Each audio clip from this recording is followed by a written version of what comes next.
Hello students, स्वागत है आप सभी लोगों का ज्योमेट्रिकल ऑप्टिक्स के या रे ऑप्टिक्स के लेक्चर नंबर 3 के अंदर। तो बेटा आज का लेक्चर बहुत ही इंटरेस्टिंग होने वाला है। आज के लेक्चर में हम लोग क्या पढ़ने वाले हैं मैं बताता हूँ आप लोगों को। आज के लेक्चर में हम लोग प्लेन मिरर के ऊपर और भी बढ़िया बढ़िया सवाल करने वाले हैं।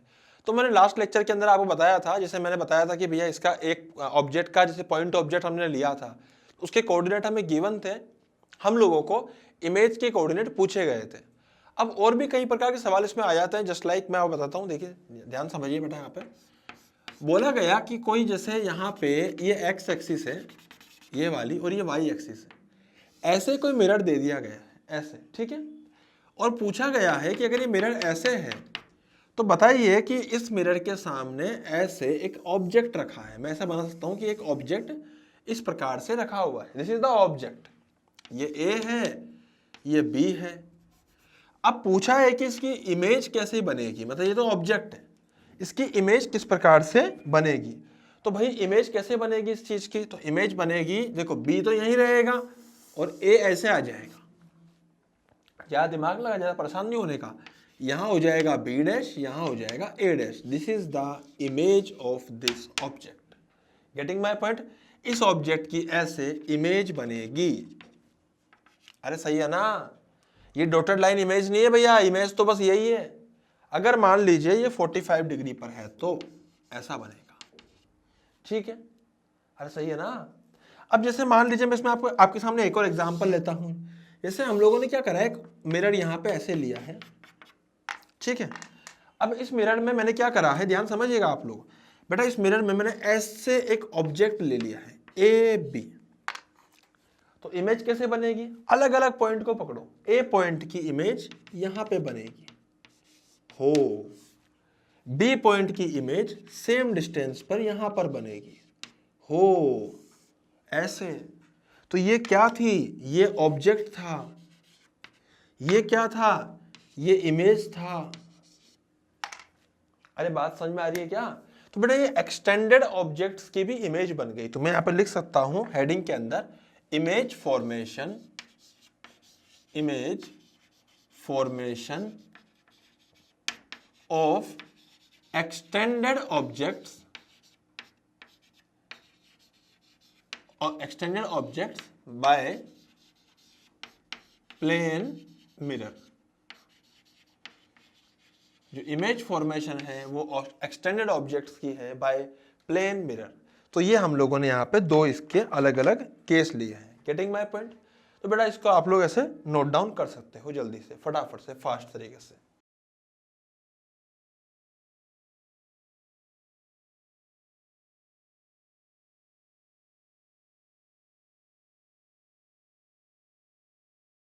अब इसमें एक और जैसे कई प्रकार के केस बन सकते हैं, मैं आपको केस समझाता हूँ। जैसे मान लीजिए कि ये हम लोग हमारे पास में एक्स एक्सिस है, ये वाई एक्सिस है, मिरर यहाँ रखा हुआ है। तो बेटा मिरर अगर यहाँ पर है, मिरर अगर यहाँ पर है और 45 डिग्री पर है, तो इसका अब ये मिरर रखा हुआ है, ऑब्जेक्ट यहाँ रखा हुआ है। बेटा this is the object, this is the object. ये ए है, ये बी है। अरे आ रही है बात समझ में, ये ऑब्जेक्ट है। तो इसकी इमेज कहां बनेगी, इसकी इमेज ऐसे बनेगी,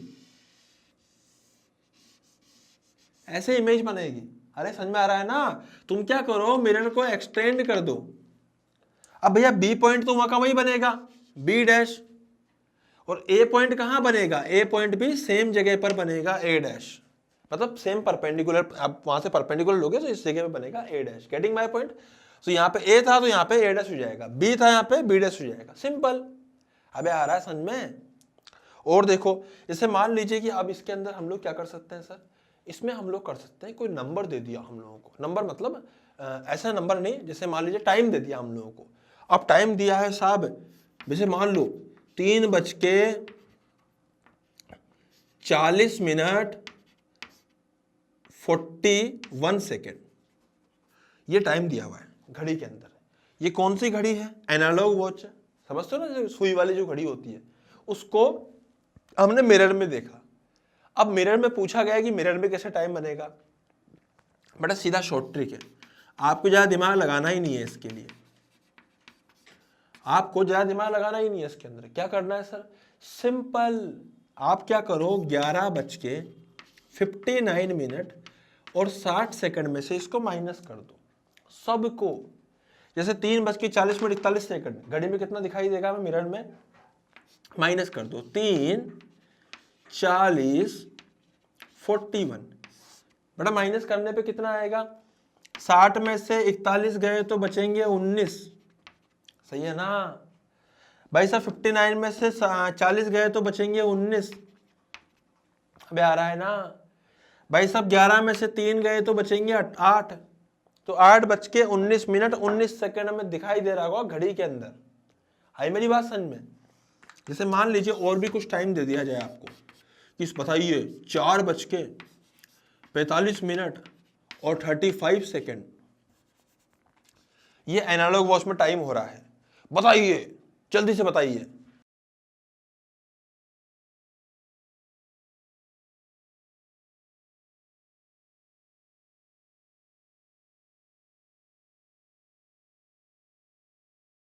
हाँ भाई, तो कितना आएगा इसका, जल्दी से बताइए भाई साहब। आएगा सीधा शॉर्ट ट्रिक से कर दो, 11 में से 11:59 और 60 सेकंड में से इसको माइनस कर देंगे हम लोग, तो आएगा 4:45 और 35 सेकंड। कितना आ रहा है, 60 में से 35 गया तो भैया कितना बचता है, 25 बचता है। 9 में से 5 गया तो कितना बचता है, 4 बचता है, तो 14 मिनट। 11 में से 8 गए तो कितना बचता है, 7 7:14 25 सेकंड। अबे आ रही है बात समझ में, बिल्कुल सिंपल है भैया, कोई बड़ी बात नहीं है इसको करना। और देखो यहाँ पे जैसे मान लीजिए कोई सवाल दे रखा है अपने को, बताइए 8:21 कितना लूं इसको, 18 सेकंड, बताइए मिरर में कितना दिखाई देगा। अबे तो कौन सी बड़ी बात है, माइनस कर दें। 11:59 और 60 सेकंड में से माइनस कर दीजिए बेटा, जो बचेगा वही आंसर है हमारा। अबे आ रहा है ना, तो माइनस कर दीजिए। 60 में से 18 गए तो कितने बचेंगे, 42। 59 में से 21 गए तो कितने बचेंगे, 38। अबे आ रहा है। 11 में से 8 गए तो कितने बचेंगे, 3:38 42 सेकंड। सिंपल। कैलकुलेट के दोबारा कर ले एक बार, कुछ गलती तो नहीं होगी। 60 में से 18 गए तो 42 बचे, 59 में से भैया 21 गए तो कितने बचेंगे अपने पास में, 38 बचेंगे भाई साहब। 11 में से 8 गए तो भाई साहब 3 बचेंगे। अबे आ रहा है ना, इसको भी देख ले एक बार कैलकुलेशन को। 25 बचा, 9 में से 4 बचा, 1 बचा, बहुत बढ़िया, 7 बचा, 7:14 25 सेकंड। Getting my point. तो बेटा इस तरह से हम लोग इसको निकाल सकते हैं, ये शॉर्ट ट्रिक है। लोग ऐसा भी कहते हैं घड़ी बना लो, फिर घड़ी को ऐसे घड़ी बना के फिर उसको है ना इमेजिन करो। कुछ लोग कहते हैं कि भैया मार्कर से घड़ी बना के उसके पीछे उल्टे करके देख लो। अबे सब कर सकता है, लेकिन एग्जाम में जो सबसे शॉर्टेस्ट तरीका है वो यही है, और आप यही एक तरीके से एग्जाम में करोगे अगर एग्जाम में सवाल आता है तो। Getting my point. फालतू घड़ी वड़ी बनाने की जरूरत नहीं, एग्जाम के अंदर चुपचाप ये कर दो, फटाफट सीधा आंसर आ गया, क्यों दिमाग लगाना इधर उधर यार, सही बात है कि नहीं है। तो फटाफट से नोट डाउन कर ले, फिर आगे बढ़ते हैं जल्दी से।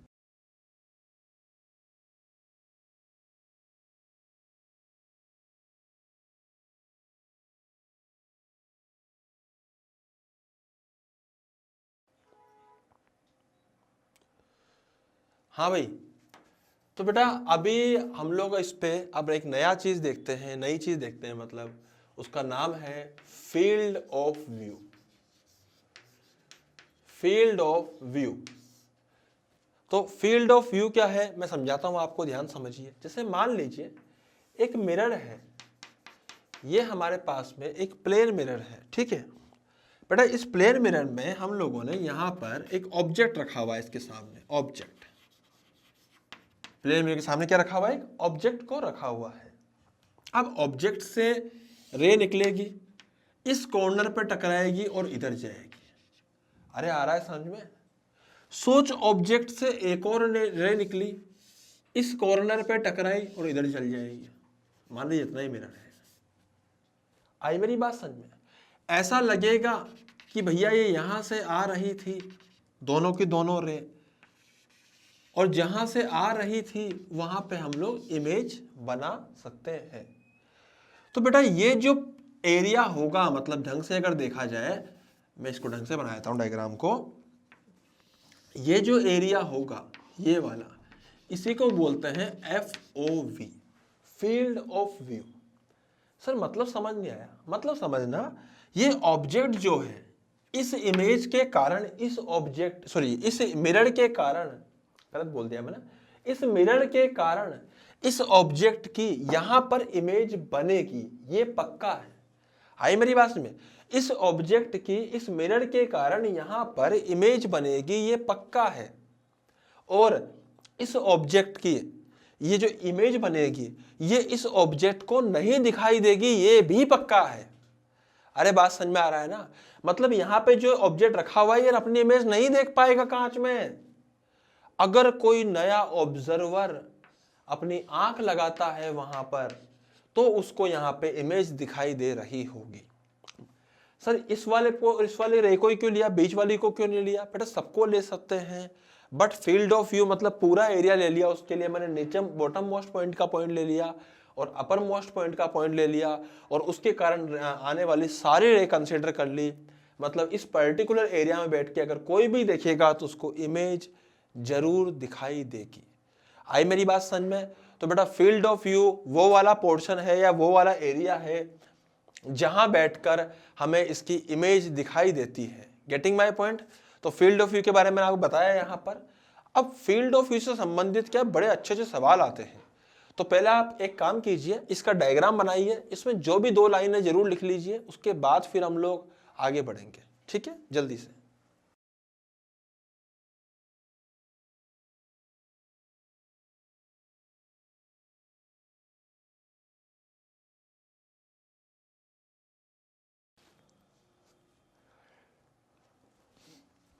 हाँ भाई, तो फील्ड ऑफ व्यू के बारे में आपको बताया है। अब मैं आपको इसके ऊपर एक सवाल बताता हूं, बहुत ही प्यारा सवाल है, ध्यान से देखिएगा। जैसे मान लीजिए कि बेटा हम लोगों ने क्या करा, एक यहां पर मिरर ले लिया है ना, ये एक प्लेन मिरर है। ओ भाई बहुत बढ़िया भाई, समझना बात को, बहुत प्यारा सा डायग्राम में ही बेटा सवाल हो जाएगा, इसलिए ध्यान से समझना, सवाल बहुत शानदार है। यहां पर एक ऑब्जेक्ट रखा हुआ है, point object. Getting my point? यहां पर एक पाथ है, ये एक पाथ है, ऐसा ऐसा ऐसा ऐसा ऐसा ऐसा ऐसा ऐसा कर कर कर कर कर कर कर कर पाथ बना हुआ है, पाथ। आई मेरी बात समझ? अब इस पाथ में क्या हो रहा है, इस ऑब्जेक्ट से ऐसे रे निकली है और ये यहां पर इस प्रकार से जाने वाली है। ठीक है भाई, अच्छी बात है। सिमिलरली यहां से भी एक रे निकली है और यहां पे इस प्रकार से जाने वाली है। ठीक है, जैसा भी ये बनी है, क्या करें अब हम? क्या करेंगे, इसको पीछे एक्सटेंड करेंगे और इस ऑरेंज वाली को भी पीछे एक्सटेंड करेंगे तो यहां पे इमेज बन जाएगी। Getting my point? अबे सही है ना बेटा? सवाल में क्या था, ये 1 मीटर की दूरी पे था, इन दोनों के बीच में अगेन 1 मीटर था। सही बात है ना? यहां पर ऑब्जर्वर बैठा हुआ है, ऑब्जर्वर जो कि इधर मूव कर रहा है समथिंग v रफ्तार से। ठीक है, और वो v रफ्तार से ऊपर की तरफ मूव कर रहा है, ऐसे जा रहा है जा रहा है जा रहा है जा रहा है जा रहा है जा रहा है जा रहा है जा रहा है जा रहा है जा रहा है। अब ऑब्जर्वर को क्या है ना, इस ऑब्जेक्ट को देखना है कि भैया ऑब्जेक्ट कब दिखाई देगा, मिरर के अंदर, सामने नहीं, मिरर में। मतलब बेसिकली ऑब्जर्वर को इस ऑब्जेक्ट की इमेज देखनी है। Getting my point? तो पूछा गया है कि ऑब्जर्वर को इमेज जो है, मिरर, इस ऑब्जर्वर को इस ऑब्जेक्ट की जो इमेज है वो कितनी देर के लिए दिखेगी। क्या सवाल पूछा है कि कितने टाइम तक वो ऑब्जर्वर इस ऑब्जेक्ट की इमेज को देख पाएगा। Getting my point? तो आप फटाफट से इसमें ट्राई कीजिए, इसको सॉल्व करने का, जल्दी से ट्राई कीजिए फटाफट से।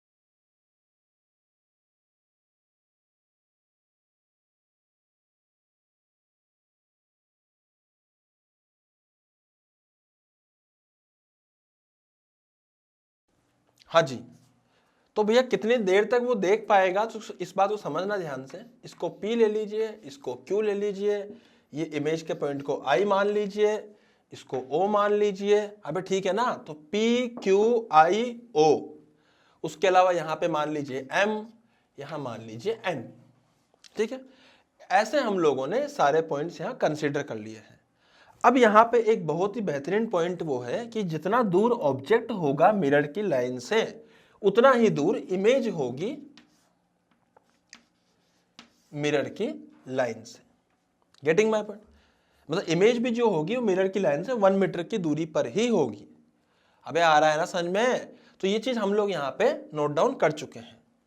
अब बात क्या है भाई, बात समझना कि यार एक बात बताइए, अगर अपन ध्यान से देखें तो आई एम और इसको मान लीजिए एल, तो आई एम एल ये एक ट्राइंगल है। ध्यान से देखो, आई ओ ये यहां तक गए अपन, एम और एल ये एक ट्राइंगल है।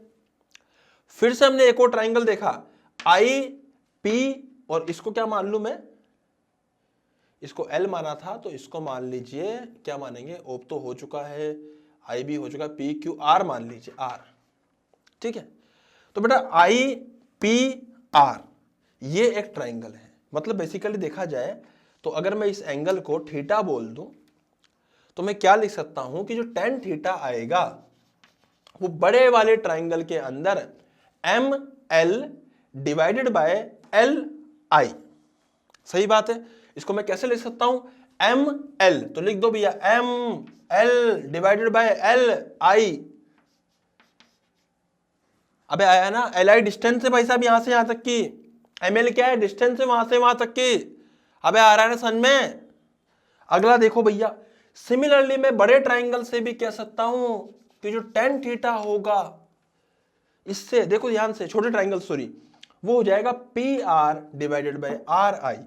तो मैं लिख सकता हूं यहां पे P R divided by R आई।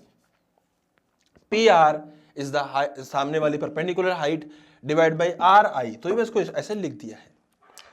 अब इन दोनों को बराबर हम लोग कर देंगे तो हम लोग क्या लिखेंगे, M L divided by L I is equal to P R divided by R I. ठीक है, अब सही है ना? तो बेटा एम एल को मैं क्या बोल सकता हूं, एम एल तो अभी एम एल रहने दीजिए, हम लोग क्या लिख सकते हैं इसको, एम एल की जो वैल्यू हो जाएगी वो हमें निकालनी है। एल आई की जो वैल्यू, मतलब यहां से यहां तक की जो वैल्यू है वो है 1 मीटर, 1 मीटर और ये अगेन 1 मीटर, तो 3 मीटर हो गया है। तो लिख दीजिए इसको 3 मीटर। अबे सही है, इसको हम लोग लिख देंगे 3 मीटर। ध्यान से समझना यहाँ पे। अब मैं बात करूंगा पीआर की। पीआर की हाइट क्या है, इसको भी मान ले, ये भी 1 मीटर दे रखी है और मिरर की लेंथ भी 1 मीटर गिवन है। तो बेटा पीआर कितना हो जाएगा, पीआर भी 1 हो जाएगा साहब। साहब आर आई कितना हो जाएगा, आर आई भी 1 हो जाएगा साहब। तो एम एल कितना हो जाएगा, एम एल यहां तक की जो डिस्टेंस है वो आएगी 3 मीटर। अबे सही है ना, पक्का ना बेटा? अब इसी के अंदर अपने को एक और चीज का ध्यान रखना है। अब मैं पूरा एंगल अगर मान लूं, ये थीटा था, इसको मैं अल्फा मान लूं, तो tan अल्फा कितना हो जाएगा, ट्राइंगल देखो आई ऊपर तक n नीचे तक l, फिर से ट्राइंगल देखो आई क्यू आर, ये दोनों ट्राइंगल सिमिलर है, या मैं कह सकता हूं tan अल्फा बराबर N L divided by L I. तो इसको अपन ऐसा लिख सकते हैं। सही बात है। या फिर मैं tan अल्फा को यहां से भी लिख सकता हूं और ये कितना आएगा, यह आएगा साहब क्यू आर से are I, Q R divided by R I, Q R divide by R I. Getting my point? तो बेटा एनएल क्या हो जाएगा, एन से लेके एल तक की दूरी हमें निकालनी है। और एल आई क्या हो जाएगा साहब, एल आई हो जाएगा 3। क्यू आर क्या हो जाएगा, क्यू से लेके आर तक 1 + 1 2 हम ले लेंगे ओ। और एल आई क्या हो जाएगा, एल आई नहीं, यहाँ पे आर आई, आर से आई तक की 1। अब समझ में आ रहा है ना? तो बेटा सोल्व करने पे यहां से जो एन और एल की वैल्यू आएगी, एनएल की वैल्यू आएगी, वो कितनी आएगी, 6 मीटर। उसकी 3 मीटर थी, इसकी 6 मीटर हो जाएगी। तो मतलब हमें बेसिकली ये समझ में आया कि ये जो डिस्टेंस है ये है 3 मीटर की। कितनी है, 3 मीटर की। अब सोच के देख, पूछा क्या है सवाल के अंदर, तो भाई साहब ये डिस्टेंस जो है वो 3 मीटर है और मजे की बात क्या है कि जब वो इस डिस्टेंस पर चलेगा ना तभी उसको इमेज दिखाई देगी। जब वो इस डिस्टेंस पे चल रहा होगा ना तभी उसको इमेज दिखाई देगी। आई मेरी बात समझ में? और कितनी देर तक दिखाई देगी उसको निकालने के लिए हम लोग क्या करेंगे, टाइम निकालने के लिए डिस्टेंस कितना है, डिस्टेंस है mn, m से लेके n तक का। टाइम कितना लगा, वो टाइम लगा t, कितनी स्पीड से चला, v से, तो आंसर कितना आएगा t का, mn कितना है, mn भाई साहब n से लेके l तक की दूरी है 6 मीटर, है ना, और m से लेके l तक की है 3 मीटर, तो m से n तक की कितनी बची, 6 - 3, अबे सही है ना, तो वो 3 बचेगी डिवाइडेड बाय v। तो टाइम जो लगा है वो लगा है t बराबर 3/v सेकेंड। इतना टाइम उसको लगेगा इस डिस्टेंस, मतलब इस इमेज को देखने की, इस ऑब्जेक्ट की जो इमेज है उसको देखता, मतलब उसको ये इतने टाइम तक देख सकता है जब ये इस पाथ पे चलेगा, मतलब इस वाले पार्ट के अंदर जब ये मूव करेगा तो ही ये देख पाएगा, और कहीं नहीं देख पाएगा। जब यहां होगा तो नहीं देख पाएगा, जब ऊपर होगा तो नहीं देख पाएगा, सिर्फ इसके अंदर ही देख पाएगा। अरे मेरी बात समझ में आ रही है आप लोगों को? तो इसके अंदर ये इस वाली जब पार्ट में जाएगा, क्योंकि यही उसका क्या है, फील्ड ऑफ व्यू। आपको ये बात समझ में आनी चाहिए बेटा, इसी को क्या बोलते हैं हम लोग, फील्ड ऑफ व्यू। जब तक ऑब्जर्वर ऑब्जेक्ट के फील्ड ऑफ व्यू में ना पहुंच जाए तब तक वो उसको नहीं देख पाएगा। फील्ड ऑफ व्यू में पहुंचने के बाद वो उसके इमेज को देख पाएगा। Getting my point? तो बेटा इसको पूरे को नोट डाउन कर लीजिए, उसके बाद फिर हम लोग आगे बढ़ते हैं।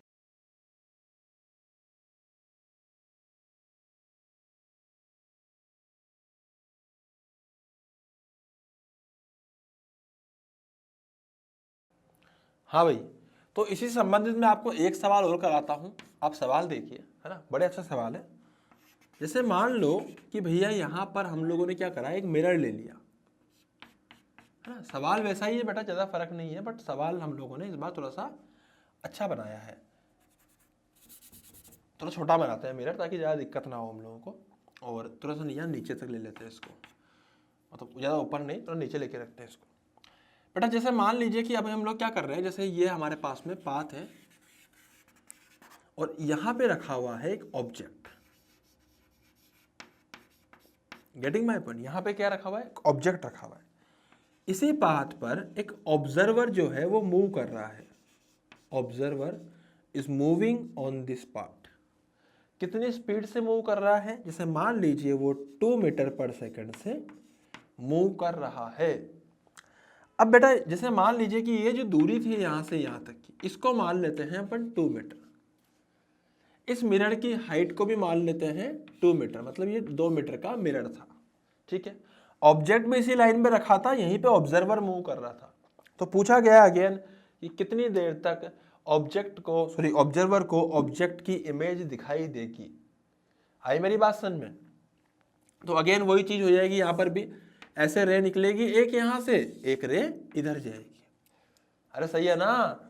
सिमिलरली एक रे ऊपर जाएगी ऐसे, और ऐसे ऊपर की तरफ चली जाएगी।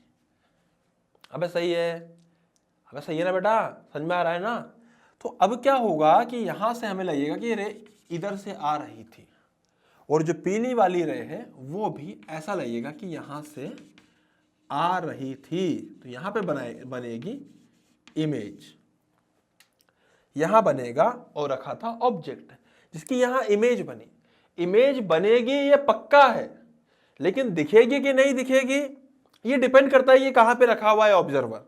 अब ऑब्जर्वर अगर मान लीजिए इस वाले पार्ट में जाएगा, this is field of view, तो उसको इमेज दिखाई देगी, उसके अलावा कहीं पर और उसको इमेज नहीं दिखाई देगी। अबे आ रहा है समझ में? तो बेटा ये इसकी लंबाई कितनी है सब देखने के लिए हम लोग क्या करेंगे, फिर से पहले नामकरण कर देते हैं। इसका नाम रख दो PQRI O, ओहो, PQRIST ले भाई। अबे समझ में आ रहा है ना? रख दिया नाम। एक काम कर, इसको ST मत कर, M कर दे, क्योंकि पहले वाला भी M ही था, और इसको भी N कर दे। पहले वाला भी क्या था, M नहीं था, मतलब ऊपर वाला N था।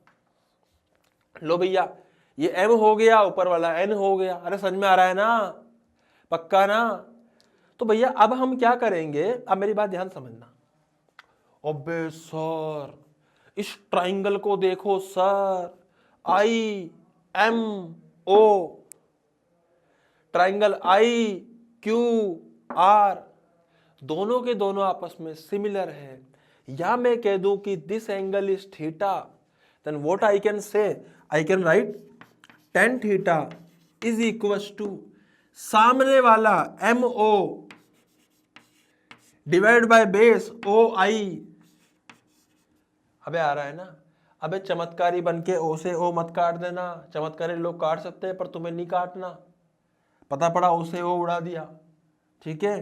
तो MO किसके बराबर है बेटा? M से लेके O तक की डिस्टेंस। सर डिस्टेंस तो भी आपने दी ही नहीं। मान ले यहाँ पे 4 मीटर है, यहाँ पे भी 4 मीटर आएगी, ऑब्वियस बात है। तो बेटा MO की डिस्टेंस क्या है? We don't have any idea, तो लिख दे यहाँ पे MO। बट OI की डिस्टेंस क्या? OI 4 दोनों मिला के 8 मीटर, ठीक है? सही है ना? सिमिलरली मैं ऐसा लिख सकता हूं, जो tan थीटा होगा, tan थीटा वो यहां से भी लिखा जा सकता है, that is QR upon RI। सही बात है? तो इसको लिख दीजिए QR अपॉन RI। बेटा व्हाट इज QR? QR की डिस्टेंस जो है सर वो 2 है, और RI कितना है सर? वो 4 है। अबे सही है ना? दोनों को आप बराबर कर दीजिए तो हमें यहां से मिल जाएगा MO अपॉन 8 बराबर 2 अपॉन 4, ठीक है? बेटा काट डालेंगे इसको इससे तो आएगा 2, इधर चल जाएगा तो MO आएगा कितना? 4 मीटर। जो MO है ना, M से लेके O तक की दूरी ये 4 मीटर है। आई मेरी बात समझ में? अब बात ये कि सर ये तो निकल चुका है, अब बात है N और O को निकालने की। तो उसके लिए मैं क्या मानूंगा? इसको एंगल मान ले अल्फा। अब tan अल्फा किसके बराबर है? बड़े वाले ट्राइंगल में देख ध्यान से, INO IPR, दोनों के दोनों में tan अल्फा आ रहा है, अल्फा आ रहा है मतलब, और tan अल्फा की वैल्यू हो जाएगी N से O तक NO, O से I तक, O से I तक OI। अबे ठीक है ना? सिमिलरली इसमें देखो P से R तक PR, R से I तक RI। Getting my point? तो बेटा NO कितना हो जाएगा? NO N से O तक NO लिख दे, O से I तक, O से लेके I तक 4 + 4 8 लिख दे, P से लेके R तक O कितना है? 4 है भाई साहब। R से लेके I तक ये भी 4 है। सोल्व करने में पता लगा कि NO तो हो गया भैया 8 मीटर, NO बराबर 8 मीटर, MO बराबर 8 मीटर है। MO मतलब 4 मीटर, NO मतलब 8 मीटर। तो ये M और N हम लोगों को निकालना है। तो कितना आएगा भैया? MN साहब, MN हो जाएगा साहब M से ले सॉरी NO माइनस MO, कितना बचेगा? N से लेके O तक की दूरी साहब 8 मीटर थी, इसकी 4 मीटर थी, तो MN बचेगा साहब 4 मीटर। तो MN कितना बचेगा? M से लेके N तक 4 मीटर बचेगा। तो भैया स्पीड कितनी थी ऑब्जर्वर की? 2 मीटर पर सेकंड। कितने टाइम तक देखेगा उसको? जितने टाइम तक MN में चलेगा, और MN कितना है? 4 मीटर। तो 4 मीटर उस वो डिस्टेंस अपॉन स्पीड, स्पीड है 2 मीटर पर सेकेंड, तो आंसर आएगा 2 second. Getting my point? Time आ चुका है बेटा यहाँ पे 2 सेकेंड। 2 सेकेंड तक वो इसको इमेज को कंटिन्यूसली देख सकता है ऑब्जर्वर। इसको नोट डाउन कीजिए, बड़ा शानदार सवाल है। उसके बाद फिर हम लोग आगे बढ़ते हैं, जल्दी से नोट डाउन कीजिए।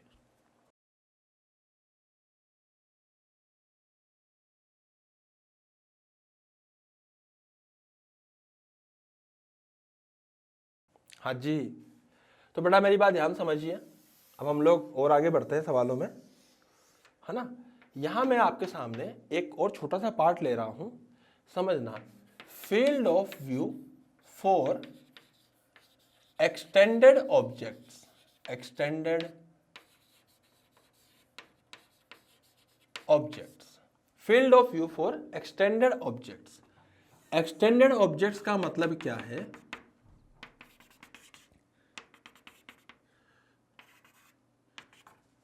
एक्सटेंडेड ऑब्जेक्ट्स का मतलब है कि जैसे मान लीजिए कि यहाँ पे अब मैं क्या करने वाला हूँ, यहाँ पर एक ऑब्जेक्ट ले लेते हैं अपन। लो भैया ए बी। अब ये पॉइंट ऑब्जेक्ट नहीं है, ये बड़ा ऑब्जेक्ट है। तो भैया इसका ये ए पॉइंट है, इसका ये बी पॉइंट है। अब समझना मेरी बात को ध्यान से।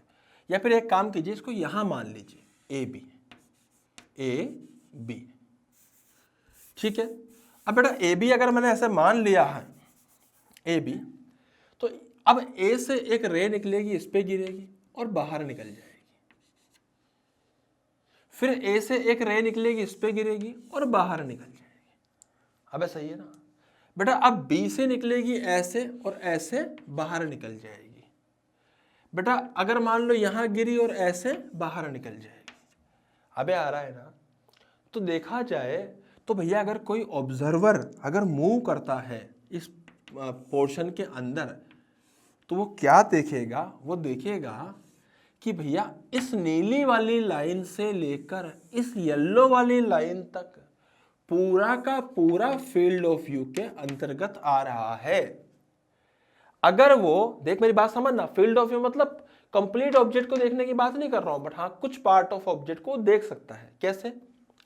जैसे वो, समझना बात को, यहां पे आ चुका है, यहां से इस येलो से ब्लू के बीच में इस जगह पे आ चुका है ऑब्जर्वर।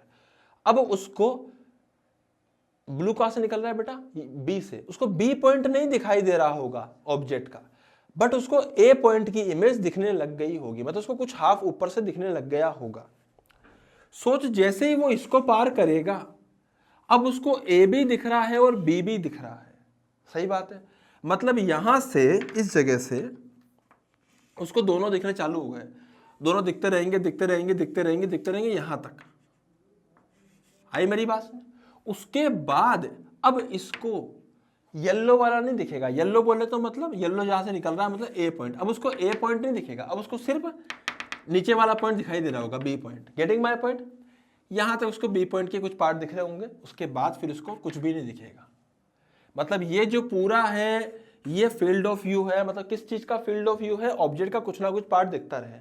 अगर कंप्लीट ऑब्जेक्ट के फील्ड ऑफ व्यू की बात करूंगा तो वो ये आएगा, यहां से लेके यहां तक। ये किसका फील्ड ऑफ व्यू? इसमें पूरा ऑब्जेक्ट दिखाई देगा। अगर तुमसे ऑब्जेक्ट के फील्ड ऑफ व्यू की बात करें तो ये आएगा। अगर तुमसे बात करें कि भैया ऑब्जेक्ट कहां कहां तक दिख सकता है, चाहे उसका कुछ पार्ट ही दिखाई देवे या कुछ भी ऑब्जेक्ट का पार्ट अगर किस किस पॉइंट तक दिखाई दे सकता है, तो वो यहां से लेके वहां तक दिख सकता है। Getting my point? Extended objects की बेटा यहाँ पे मैंने फील्ड ऑफ व्यू के बारे में जानकारी आपको दी है। आप फटाफट से इसको नोट डाउन कीजिए, उसके बाद फिर हम लोग आगे बढ़ेंगे। जल्दी से इसको नोट डाउन कर लीजिए फास्ट।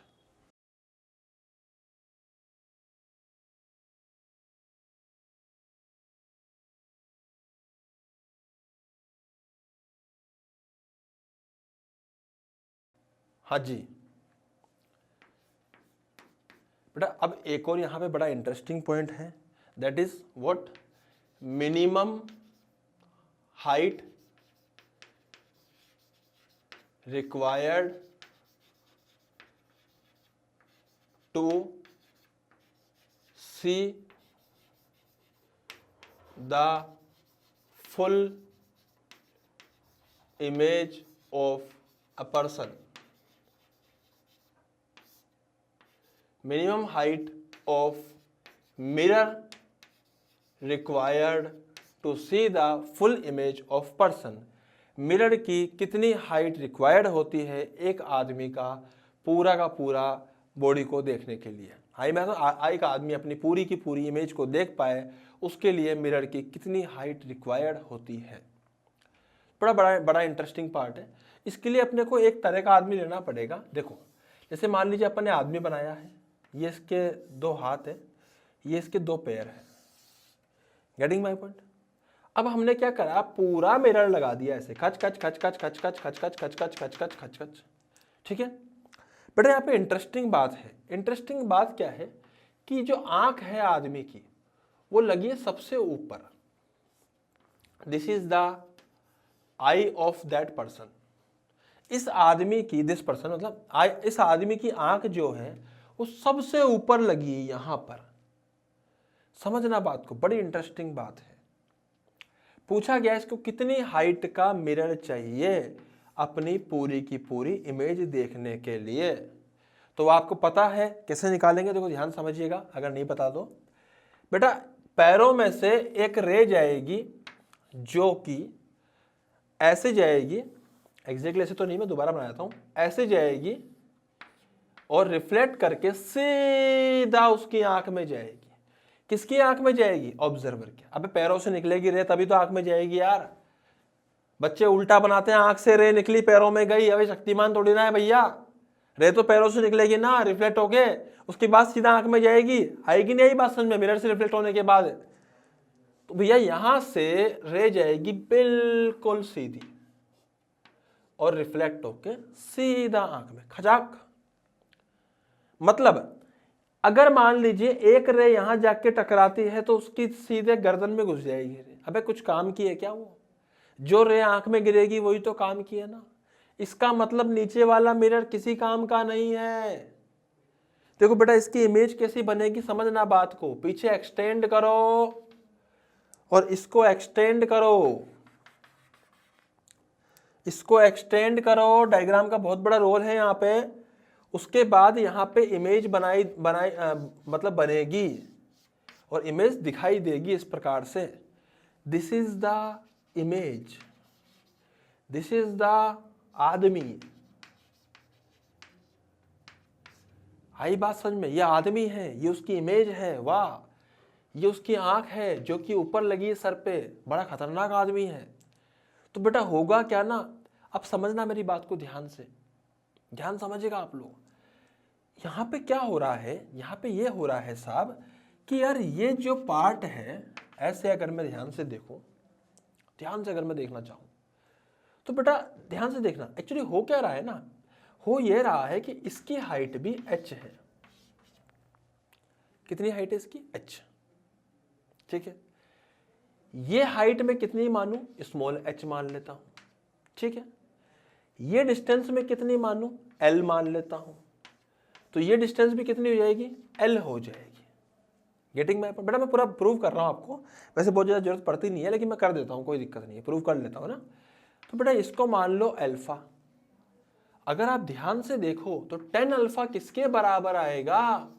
अब 10 अल्फा बराबर आएगा इस हाइट के डिवाइडेड बाय पूरी दूरी के। तो हाइट h है, पूरी दूरी 12 है। अब क्या करना है भैया? अगर आप आगे देखो तो 10 अल्फा बराबर आएगा इस हाइट के डिवाइडेड बाय l के। अब सही है ना? तो ये हाइट हो जाएगी h, नीचे हो जाएगा l। काट डालो जो कट सकते हैं, जो बचेगा वो क्या बचेगा? h/2। इसका मतलब जो रिक्वायर्ड मिरर था, मतलब जो काम का मिरर था, मतलब वो मिरर जिससे हम लोगों को इमेज दिखाई देती है, जिससे पूरी इमेज दिखाई देती है, इसको बोलते हैं useful part of the mirror. Useful mirror. Mainly हमारा काम जो है इस मिरर से ही पूरा होता है। This is what? Useful mirror. यही मिरर है वो। उसकी हाइट कितनी है? h/2। अबे इसकी भी तो h/2 थी। इसका मतलब सर ये पूरा भी तो h था, तो ये आधी h/2 हो गई, तो बचा कितना? मतलब इसकी h/2 नहीं, इसकी h थी, तो ये पूरी भी h, ये आधी h/2, तो ये कितना बचा? ये भी h/2 बचा। ये भी कितना बचा? h/2।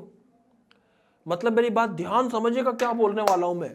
मिरर भैया, मिरर भैया नहीं, मिरर जो है वो भैया जमीन से h/2 हाइट पर होगा और उसकी खुद की जो लेंथ है या हाइट है, उसकी लेंथ ही बोल दो, उसकी जो खुद की लेंथ है वो भी h/2 होगी।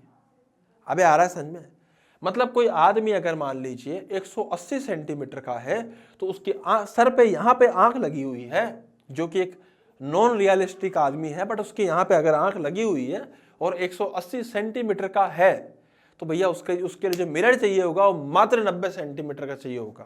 और उसको कहाँ प्लेस करना है, उसको जमीन से 90 सेंटीमीटर पे करना है, तो उसको अपनी पूरी इमेज दिखाई देगी, पैर से लेके सर तक पूरा वो खुद को देख पाएगा। लेकिन कब? जब उसकी आंख कहाँ लगी हो, यहाँ लगी हो। Getting my point? अब आ रहा है समझ में? सिमिलरली जो आदमी है, जैसे मान ली 200 सेंटीमीटर का आदमी है, तो मिरर जो चाहिए होगा वो 100 सेंटीमीटर का चाहिए होगा, और जमीन से कितना ऊपर होगा? 100 सेंटीमीटर। आदमी अगर मान लीजिए 2 मीटर का है तो मिरर चाहिए होगा 1 मीटर का, और जमीन से कितना ऊपर? 1 मीटर ऊपर। आदमी अगर मान लीजिए 25 सेंटीमीटर का है तो मिरर चाहिए होगा 12.5 सेंटीमीटर का, और जमीन से 12.5 सेंटीमीटर ऊपर। आदमी मान लीजिए 102 सेंटीमीटर का है तो जो मिरर चाहिए होगा वो 51 सेंटीमीटर का चाहिए होगा, जस्ट हाफ ऑफ 102। और कितना ऊपर होना चाहिए? जमीन से 51 सेंटीमीटर ऊपर होना चाहिए। अरे बात समझ में आ रही है ना बेटा? सारी की सारी चीजें लिखनी है आपको। और एक बहुत इंपॉर्टेंट पॉइंट, कोई फर्क नहीं पड़ता इस बात से कि भैया ये कितनी दूरी है। अगर यहाँ पे L की जगह L/2 भी होती तो भी कट जाते, L' होती तो भी कट जाते, L" होती तो भी कट जाते। Getting my point? तो बेटा फटाफट से इसको नोट डाउन कर लीजिए, फिर अपन आगे बढ़ते हैं।